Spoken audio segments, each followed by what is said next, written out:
अंतर्राष्ट्रीय वैज्ञानिक पत्रिका में प्रकाशित अध्ययन को लेकर यूनियन कार्बाइड हादसे के पीड़ितों ने अपनी पीड़ा जाहिर की है। Bhopal group for information and action की रचना डिंगरा ने कहा कि भोपाल हादसे के दौरान जो लोग अपनी मां के गर्भ में थे उनमें कैंसर होने की आशंका 8 गुना अधिक बढ़ गई है और साथ ही सामान्य बच्चों की तुलना में इन बच्चों में रोजगार बाधित करने वाली विकलांगता और शिक्षा का निम्न स्तर था।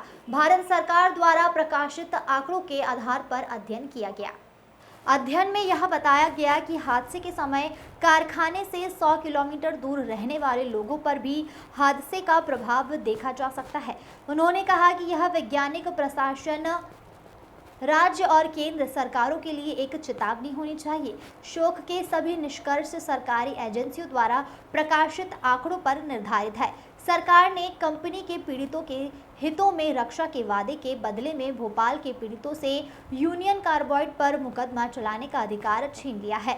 यदि सरकार यूनियन कार्बाइड से अगली पीढ़ी को हुए नुकसान की भरपाई करने के लिए कानूनी कदम नहीं उठाती है तो यह उस वादे के साथ विश्वासपात होगा। 1989 में गैस पीड़ितों के सारे कानूनी अधिकारों को ले लिया था, तो अब उनका कर्तव्य है कि यूनियन कार्बाइड और डाउ केमिकल से गैस पीड़ितों की अगली पीढ़ी पर पहुंची क्षति का वो भुगतान करवाए और ऐसा नहीं करना गैस पीड़ितों की अगली पीढ़ी के साथ विश्वासघात होगा।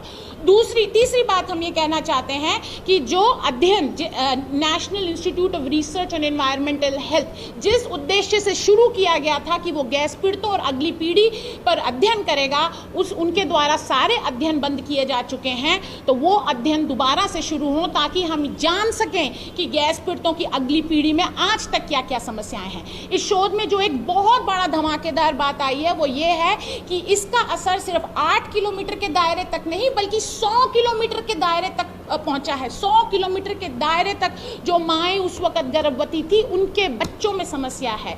और आखिरी बात हम ये कहना चाहते हैं कि मध्य प्रदेश सरकार और केंद्र सरकार की ये जिम्मेदारी है कि जो गैस पीड़ितों की अगली पीढ़ी ने जो भुगता है और वो इसलिए भुगता है क्योंकि उनके पास ना कोई पुनर्वास की नीति थी ना कोई इलाज की नीति थी, तो उनका ये दायित्व है कि उनका सामाजिक पुनर्वास कराएं, उनको रोजगार के अवसर प्रदान कराएं।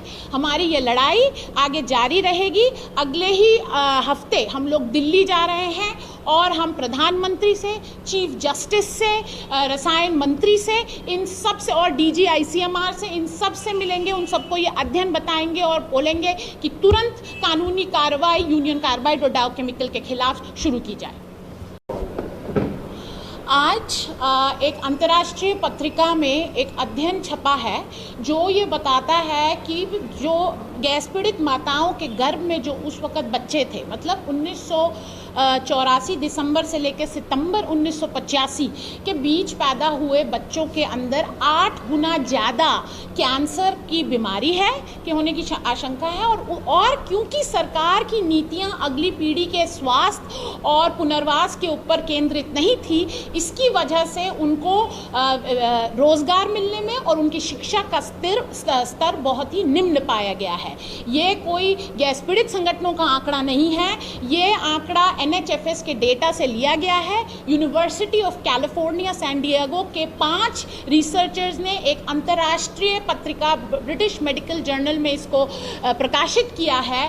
तो पहले तो हम इन सभी शोधकर्ताओं का धन्यवाद देना चाहते हैं कि जो 5 गैस पीड़ित संगठन पिछले 2 दशकों से भी ज़्यादा बोल रहे हैं कि अगली पीढ़ी पर नुकसान और उसके दीर्घकालिक प्रभाव आज भी जारी हैं, इन परिणामों से हमारे उसकी पूरी तरह से पुष्टि हुई है।